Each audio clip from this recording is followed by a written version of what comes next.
makakadalo sa arraignment bukas ng kinakaharap niyang kasong plunder at graft sa Sandigan Bayan ang dating Chief of Staff ni Senator Juan Ponce Enrile na si Attorney Gigi Reyes. Kinakailangan muna kasi manatili ni Reyes sa Pateros General Hospital kung saan siya isinugod matapos mamanhid ang kanyang katawan. Absent din daw bukas si Senator Juan Ponce Enrile sa nakataodang pagbasa ng sakdal sa kanya. Matapos irekomenda ng PNP na huwag muna siyang umalis ng ospital dahil sa nakitang abnormalidad naman sa kanyang heart rate. Live mula sa Taguig, may report si Marisol Abdurrahman Nansol. Joseph Pia, patuloy ngang binabantayan ang kalagayan ngayon ni Attorney Gigi Reyes. Dito yan sa Taguig Pateros District Hospital. Matapos nga siyang isugo dito kaninang madaling araw. Samantala, nananatili namang bantay sarado si Reyes maging sa loob at labas kasi ng kanyang kwarto dito ay may mga nakabantay na BJMP. Maliban pa yan, Joseph, dito nga sa napakahigpit na seguridad ay pinapatupad ng ospital. Bandang alas 11 kagabi, inilipat sa female dormitory ng Camp Bagong Diwa sa Taguig mula sa Sandigan Bayan Detention Center ang dating Chief of Staff ni Senator Juan Ponce Enrile na si Attorney Gigi Reyes. Alinsunod sa inilabas na commitment order ng Sandigan Bayan 3rd Division. Muli siyang sumailalim sa booking process at medical check-up.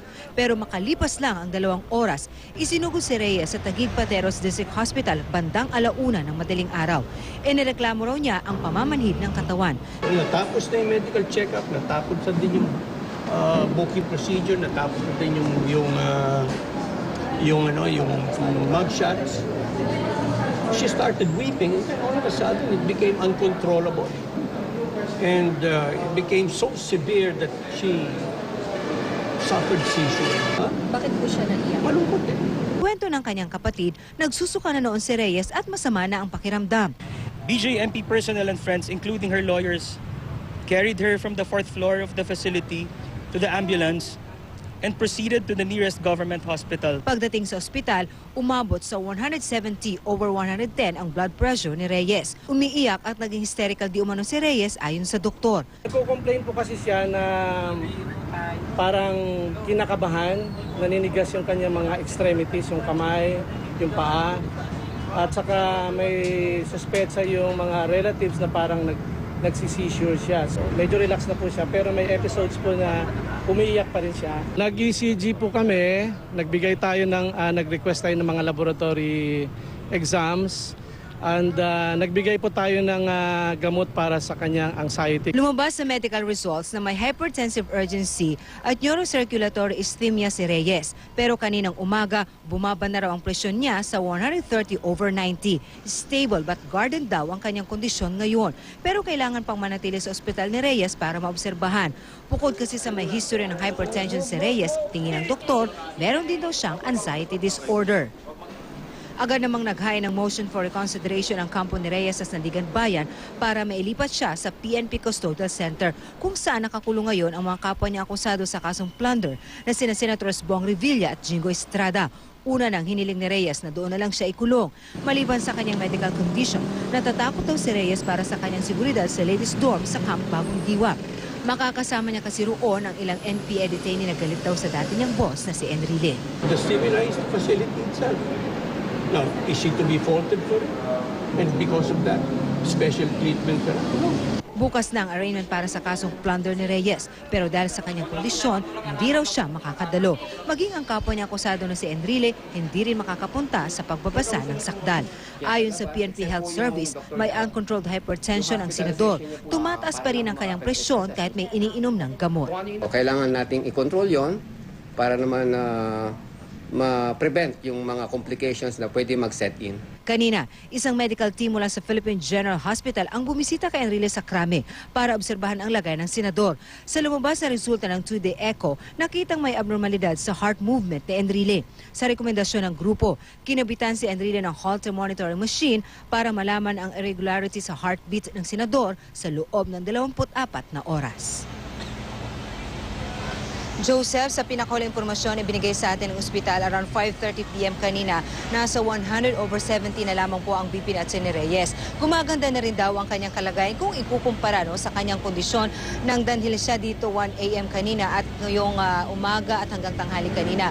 Gayunpaman, ayon na rin dito sa hospital director ng ospital, hindi pa rin daw healthy or safe para kay ni Reyes ang dumalo sa kanyang arraignment dahil pinangangambahan nga nila na posible na naman siya magkaroon ng panic attack kung sakaling makaramdam na naman siya ng stress sa kanyang pagdalo sa arraignment bukas, Joseph. Sola, hanggang kailan daw mananatili si Attorney Reyes dun sa Pateros sa General Hospital? Okay, magandang balita, Joseph, na bumuti ang kanyang kalagayan ngayong hapon kung ikukumpara nung kaninang umaga hanggang tanghali. Hindi pa rin masabi, sa kabila niyan, hindi pa rin masabi ng ospital kung hanggang kailan talaga mananatili dito si Atty. Reyes. Although one thing is definite, not within 24 hours. Kasi daw, bagamat stable ang kanyang vital signs, mahirap pa rin daw makasiguro dahil wala pa daw 24 oras ang kanilang observation. So, magdidepend daw sa magiging kalagayan ni Atty. Reyes ngayong magdamag kung hanggang kailan siya mananatili dito. May mga sinagawa ng laboratory test sa kanya pero may mga further test pa rin daw silang gagawin para matiyak talaga kung ang kanilang initial findings na hypertension at anxiety disorder ay ito nga lang talaga ang iniinda ngayon ni Atty. Reyes, Joseph. Alright, Sola, yung arraignment nila, no? I mean, even hindi sila makadalo tomorrow, that's unavoidable. They really have to attend the arraignment. Yun bang medical condition ni Attorney Reyes ay would warrant, no? Yung kampo nila for their camp to file a motion para naman sa hospital arrest na lamang?